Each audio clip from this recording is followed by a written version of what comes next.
자, 본격적인 내용으로 바로 들어가 보죠. 오늘 우리가 다룰 핵심은 아주 흥미롭고도 뼈 때리는 진실입니다. 역사상 가장 위대한 혁신가들은요, 결코 말 잘 듣는 모범생이 아니었어요. 맹목적으로 규칙을 따르는 사람들은 더더욱 아니었죠. 흔히 천재라고 하면 조용한 연구실에서 질서를 딱 지키며 완벽하게 일하는 모습을 상상하시잖아요. 하지만 실제 기록과 역사가 보여주는 진짜 모습은 그 정반대에 가깝습니다. 살면서 넌 우리랑 좀 결이 안 맞아? 혹은 너무 튀지 좀 마. 이런 핀잔 한 번쯤 들어보신 적 있나요? 만약 있다면 이 이야기에 주목해보세요. 스티브 잡스는 1997년 그 유명한 Think Different 캠페인에서 바로 그런 사람들을 향해 열렬히 축배를 들었습니다. 그는 부적응자, 반역자, 트러블 메이커들이야말로 진정으로 세상을 이끄는 주역이라고 굳게 믿었어요. 네모난 구멍에 둥근 못을 억지로 박아넣으려 하는 사물을 완전히 다른 시각으로 보는 사람들 말이죠. 이건 그냥 멋있어 보이려는 마케팅 슬로건이 아니었습니다. 잡스 본인이 오랜 시간 혁신의 본질을 꿰뚫어보고 얻어낸 아주 날카로운 통찰이었던 거죠. 첫 번째 파트, 반역자로서의 혁신가입니다. 완벽하고 말 잘 듣는 천재라는 사회적인 환상을 여기서 완전히 깨부숴보죠. 도대체 무엇이 파괴적인 혁신을 이끄는지 그 속으로 들어가 보겠습니다. 여기서 가장 핵심이 되는 포인트는 바로 반역적 사고, 영어로는 rebellious thinking이라는 개념입니다. 오해하시면 안 되는 게 이건 단순히 삐딱선 타는 유치한 반항이 아니에요. 기존의 규칙을 혐오하고 불합리한 현재 상황에 순응하지 않으며 무엇보다 내가 이 세상을 바꿀 수 있다고 뼛속 깊이 믿는 아주 단단하고 근본적인 사고방식입니다. 잡스는 바로 이런 생각의 틀이 세상을 바꾼 혁신가들의 가장 본질적인 공통점이라고 확신했습니다.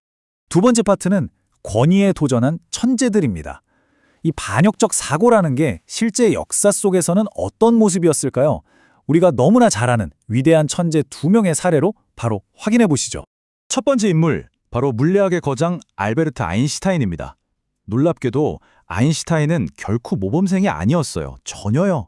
오히려 굉장히 오만하고 고집도 세고 끊임없이 권위에 들이받는 스타일이었죠.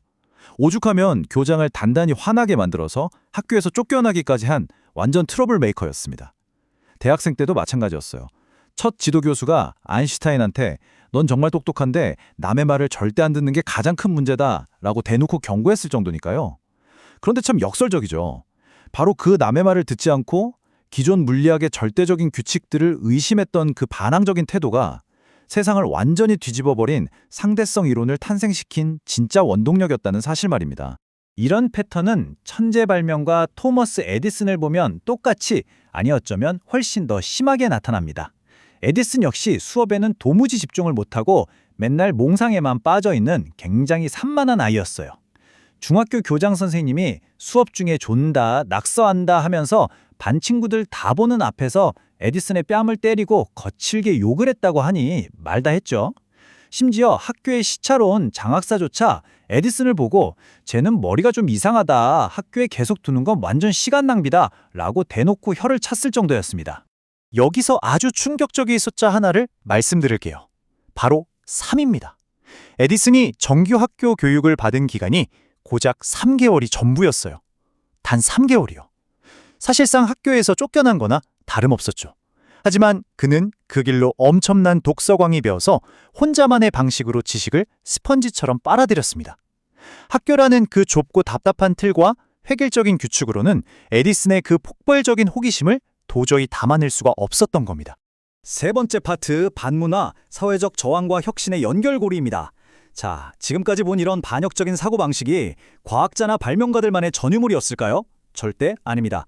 이건 시대를 뒤흔든 문화와 예술 전반에도 아주 깊숙하게 스며들어 있습니다. 가장 대표적인 예가 바로 음악계의 살아있는 전설 법 딜런이죠. 그는 음악을 무기로 엄청난 사회적 저항을 이끈 선구자입니다. 여기서 정말 흥미로운 건요, 그의 이런 뼛속 깊은 반역적인 태도가 나이가 들어서도 1도 꺾이지 않았다는 거예요. 기억하시나요? 2016년에 그가 노벨 문학상 수상자로 선정됐을 때 전 세계 최고의 권위를 자랑하는 노벨위원회의 연락을 그야말로 철저하게 무시해버렸습니다. 시상식 불참은 물론이고요. 사람들은 아니 노벨상인데 저렇게까지 튕길 필요가 있나? 라고 수군댔지만 그는 외부의 권위에 절대 굴복하지 않고 끝까지 자신만의 룰을 고수했습니다. 보브 딜런의 저한가요가 강력하게 대변했던 1960년대의 이른바 반문화, 즉 카운터컬처는 당시 청년들의 뇌리에 아주 깊숙이 박히게 됩니다. 반체제 시위, 인권운동, 베트남 전쟁 반대, 그리고 기존의 서구식 사고를 완전히 뒤집는 동양의 선철화까지. 억압적인 질서와 낡은 제도를 전면적으로 부정했던 이 뜨거운 히피 문화는 당시 젊은 스티브 잡스의 세계관, 그리고 훗날 애플이 전 세계에 보여줄 브랜드 비전을 형성하는 데 아주 결정적이고 직접적인 영향을 미쳤습니다. 여기서 그 문화적 영향력이 대체 어느 정도였는지 단적으로 보여주는 재미있는 숫자 하나가 등장합니다. 바로 15입니다.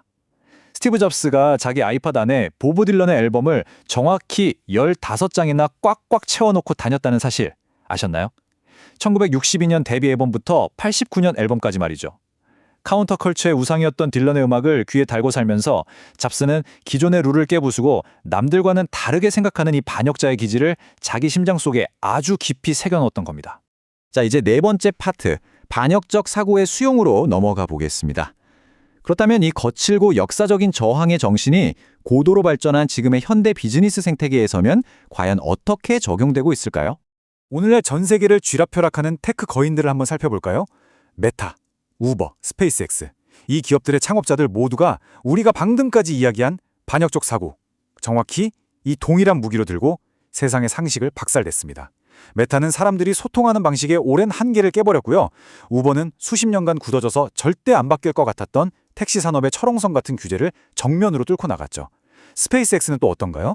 우주 탐사는 오직 국가나 정부기관만 할 수 있다는 굳건한 상식을 아주 우습게 파괴해버렸잖아요. 주변에서 다들 그건 기존 룰에 어긋나서 절대 안 돼 라고 말릴 때 그 룰 자체를 찢어버리고 완전히 새로운 판을 짜버린 말 그대로 현대판 반역자들인 셈입니다. 자, 이 모든 사례들이 가리키는 궁극적인 결론은 너무나 명확합니다. 타협하지 않는 강력함, 심지어 뻔뻔할 정도의 반역 정신이 없다면요, 세상을 뒤흔들 만한 진짜 혁신은 결코 절대 만들어낼 수 없다는 겁니다.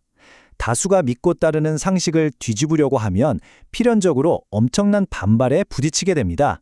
여러분을 칭찬하고 응원하는 사람도 있겠지만 맹렬하게 비난하고 헐뜯는 사람도 무조건 생겨나기 마련이거든요. 진정한 혁신가들은 바로 그 피할 수 없는 비난, 즉 미움받을 용기를 기본적으로 장착한 사람들이라는 뜻입니다.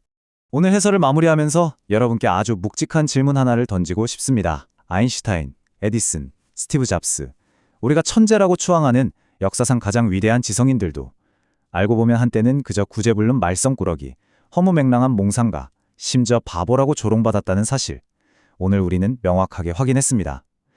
그렇다면 여러분, 세상을 바꾸기 위해 기꺼이 미움받을 각오가 되어 있으신가요? 남들을 다가는 뻔한 길에 안주하지 마세요. 여러분 마음속 깊은 곳에 억눌려 있는 그 반역자의 기질을 어떻게 하면 세상을 향한 긍정적인 파괴력으로 폭발시킬 수 있을지 오늘 한번 진지하게 고민해 보시는 건 어떨까요? 오늘 준비한 해설은 여기까지입니다. 다음 시간에도 흥미로운 통찰과 함께 다시 찾아오겠습니다.